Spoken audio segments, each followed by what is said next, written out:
influx of weak-handed or less informed money at an area or price level provides liquidity for the market maker.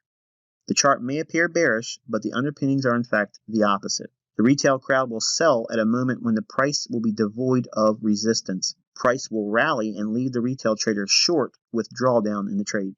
Between the high formed at point number 2 and point number 3, the low in between those 2 points, I'm going to be aiming for a reason to be a buyer down there, because I will submit to you that if the higher time frames are indicating that higher prices most likely going to be in the near term, and we're trading at higher time frame support levels based on order blocks or institutional order flow, I'm looking for that low between high 2 and high 3.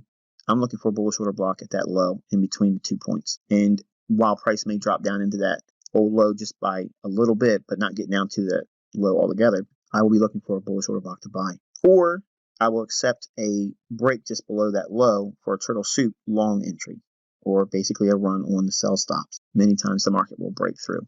Now, a point at which I want to draw attention to is the second point at which you have that trend line. In other words, that the first high you see, and then it comes down and makes a lower high at number 2, and it trades lower, and you think it's going back up to make a number 3 point high that's lower, or 3 times touching on that downtrend. When the market rallies, I'm actually going to be looking for a move up into that second high, because that's where a lot of the buy stops are going to be residing. The same thing said, just an opposite, when we're looking for that sell scenario in bullish trendline support. Retail is going to be looking for it to go higher. I'm looking for it to go down below point number 2.